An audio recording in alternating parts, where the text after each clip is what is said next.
Did you know that one of the most staple, essential foods in the world that's eaten by around 50% of the world's population is still often planted by hand? Here in Thailand, rice is certainly the staple for most meals. Most people will eat rice every day. And it is one of the staples of the economy as well. Thailand's one of the biggest exporters of rice, and about 45 to 50% of the arable land here in Thailand is used for planting rice. And this happens during the wet season, during the rainy season, which is usually sort of from June onwards for 3 or 4 months, but it varies from year to year depending on when the rains start and how much rain comes. Some provinces, they're able to plant 2, sometimes even 3 crops a year, but in northern Thailand, in the area that we are, most of the farmers around here just plant a single crop, and they're growing glutinous rice, or what's known as sticky rice, or Khao, which is a really different form of rice than what we know of in the West. What's grown here is known as jasmine rice, and this is what you'll know in other countries as Thai imported rice, the very fragrant jasmine rice. It's beautiful.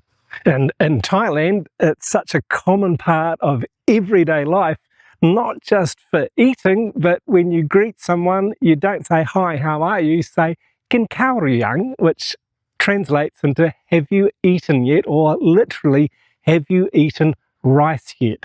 It is that much a part of the staple of being here in Thailand. And it's a wonderful season when the rains do start to come. The activity here in these fields and around us in our neighbourhood where we live here ramps up. There's a lot of people out that are really working the fields. They'll flood them, they'll plough them, they'll be planting the seeds in a smaller plot, and they'll nurture the seeds until they're about 20 centimetres or so, maybe 8 to 10 inches high, and then they will transplant them into the fields that have been carefully ploughed and levelled out and flooded with the right amount of water so that the rice plants can grow but the weeds are suppressed. So this is then quite a labour-intensive task of planting the rice by hand, and certainly in the fields around here they're generally a bit smaller. They're up in terraces, as we're just on the slopes of Doi Intanon, the highest mountain in Thailand. So the fields are a bit smaller. They've generally got to be worked by hand. And sometimes this means also in the ploughing time, the iron buffalo is the preferred tool of choice because these fields are a little bit too small sometimes to get big tractors into.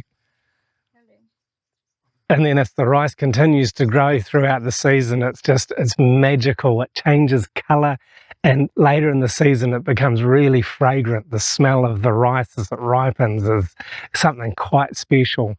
But things are changing too, because the local farmers, they've worked hard and they have desired a better life for their children, and a lot of the kids have gone. Probably a lot of the children of these people will be in their 30s and 40s now, and they have got educations, they've gone to university, and they're living in the cities. So there's fewer people here now to work the land. Our neighbours next door to us are in their 70s, and they've just worked hard to plant about an acre of their own land just with 2 or 3 other people helping who are a similar age. So it's going to be interesting to see what happens in the years ahead as the population changes, as the way of farming slowly changes. We've begun to see people that are planting the seed directly in the fields rather than transplanting. It doesn't give such good results. It certainly doesn't look as nice as when they hand plant and all the rows are beautifully straight and everything is done with such pride and it looks so fantastic. But using machines, using tools to help them means it's a lot less labour intensive. And certainly too, when it comes time to harvest, the harvesters are brought in, these mechanised equipment, the machines are brought in to harvest the rice, and that not only cuts the rice, but it threshes it as well. It separates the grain from the straw and the stalks, and this is then a much less labour intensive task when machines are used like this. And certainly moving here and living here and being amongst this really incredible and simple lifestyle, it is done wonders for us. We just love it. We love being in such a beautiful, peaceful environment away from the rush of the city, and it just helps us to lead a much more enjoyable life in nature. It's certainly something that I dreamed of doing for a long time, and yeah, we've been here now over 7 years and absolutely love it. And yeah, this is one of the things that are changing. We bought a plot of land off one of the locals here. It was originally a rice farm, then he'd been growing fruit on it for a number of years. And there's other parcels of land that have sold off in the time that we've been living here, and there's more available. There's some a good 6 rye or so, maybe 3 acres or so of land just down behind us in the valley that's beautiful rice fields. And one of our neighbours has said that he would like to sell this land because they're getting older and they don't have family here to work it. So there's room for outsiders to come in and buy land and enjoy the lifestyle as we've done as well.